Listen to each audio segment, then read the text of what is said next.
Voilà, et cette fois, on passe à la page des sports avec du football, à la suite des éliminatoires de la CAN 2023 et le début de la deuxième journée pour certaines sélections. Bonsoir Lise-Laure. Bonsoir Dominique. Alors voici les résultats du jour. Victoire du Malawi 2-1 face à l'Éthiopie. Madagascar et l'Angola se neutralisent, un but partout également entre la Centrafrique et le Ghana. La Tunisie stoppée par le Botswana après son large succès face à la Guinée équatoriale, 0-0. Et en ce moment, l'Égypte affronte la Guinée, 0-0 entre les deux formations. Bon, et puis on va revenir au match d'hier soir avec la performance de l'Algérie qui s'est imposée face à l'Ouganda. Oui, 2-0 en faveur des Fennecs qui ont finalement trouvé la faille dans un 11 ougandais regroupé. But marqué par Mondi et Belaïli à la 28e et 80e minute. L'Ouganda, actuel dernier du groupe F, a eu pourtant l'occasion de revenir au score. Les Crans espèrent se ressaisir lors de la deuxième journée face au Niger. Quand vous avez un penalty et que vous ne le transformez pas, ça plombe immédiatement le moral des joueurs. Nous devons tirer les leçons de ce match. Ce n'est pas du tout facile de venir jouer ici. Je salue les joueurs pour ce match-là. Et maintenant, d'un point de vue psychologique, d'où ta question, effectivement, il n'était pas facile. Après cette désillusion du mois de mars, où tout le monde est encore choqué, tout le monde est encore fâché même, j'ai envie de dire. Tout le monde, moi le premier. C'est pas ce qu'on voulait, on avait vraiment à cœur de se qualifier à cette Coupe du Monde. On a travaillé dur pendant de longues années pour pouvoir atteindre cet objectif-là. Donc il était dur de se remettre dans des qualifications de Coupe d'Afrique. Et on va revenir sur la victoire surprise du Gabon hier qui s'est imposée à Kinshasa malgré tous les problèmes que l'équipe a eu avant. Oui, on en faisait allusion hier, 1-0 en faveur du Gabon face à la RDC.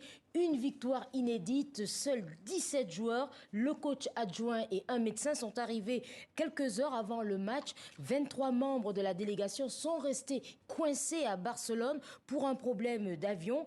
À Kinshasa, c'était la déception qui tranchait avec la joie mesurée des Gabonais. On ne peut pas concevoir qu'on va aller affréter un avion. On ne connaît pas de quelle agence de transport au niveau de la France pour affréter à une équipe nationale, un pays comme le Gabon qui n'a jamais connu ce genre de déboires. Surtout pour l'équipe nationale, on a ces difficultés-là. Qu'est-ce qui se passe-t-il exactement? Ce genre de situation ne doit pas arriver à un pays comme le Gabon, et à un pays riche. Donc les joueurs du Gabon ne doivent pas avoir un problème d'avion. Et je donne le tort. Pas à la fédération, mais surtout au ministère de la Jeunesse et des Sports. Il va falloir que l'État puisse revoir. Quand je parle de l'État, je parle du Gabon, je parle du ministère des Sports, je parle de la Fédération gabonaise de football, qui doit revoir tout ce qui est organisationnel autour des Panthères du Gabon. Parce que ça s'est passé une fois à Gambie, une fois au Cameroun. Aujourd'hui, ça se passe pour le match face au Congo. Je me dis qu'à ce niveau, peut-être que les choses ne se passeront pas de la même façon. Donc quand même, il y a des choses il y a beaucoup de choses à dire après ce match-là. Bon, Lise-Laure, vous parliez de la joie mesurée des Gabonais. Le capitaine des Panthères, lui, était très en colère. Oui, très en colère. Ekole Manga n'a pas mâché ses mots. Je le cite, « Nous subissons un manque de professionnalisme qui, au final, a un impact négatif sur nos performances et qui, cette fois, a mis nos vies en danger. » Et il ajoute, il est temps qu'on arrête le pilotage à vue au sein de la sélection gabonaise. Sur la page Facebook, allez les Panthères du Gabon qui est dédiée aux supporters, aux supporters de l'équipe nationale. On n'y est pas allé par 4 chemins.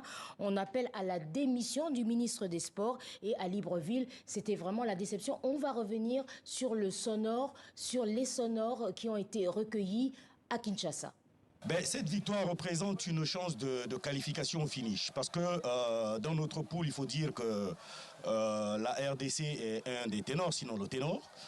C'est ce qui nous réjouit davantage au regard des péripéties que nous avons traversées avant d'arriver ici et venir à bout de cette formidable équipe. Donc ça veut dire que nous avons des atouts, que si nous sommes pris au sérieux, si effectivement nous sommes accompagnés comme cela se doit, des choses peuvent se réaliser. Ça fait pratiquement 4 jours, on n'a pas fait les entraînements.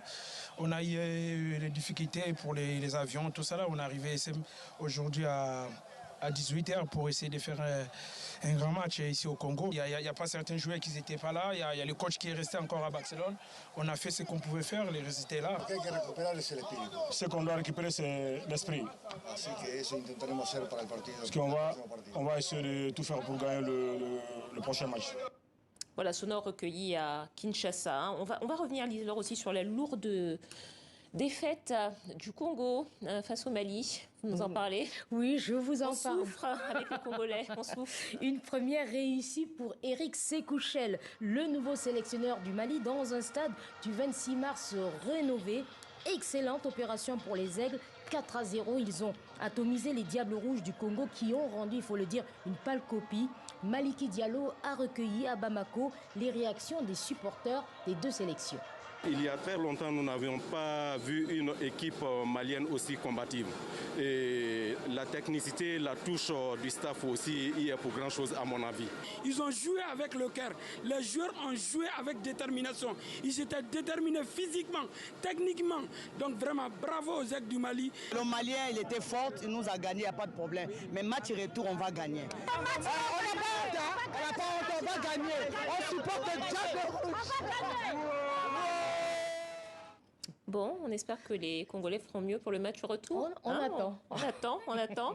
La suite du programme demain, Liselor, de ces éliminatoires. Alors demain, la Guinée équatoriale affronte la Libye. Les matchs de la première et deuxième journée de ces éliminatoires se poursuivront jusqu'au 13 juin prochain. Merci Liselor. Merci. À la semaine prochaine. Oui. Vous serez là la semaine prochaine.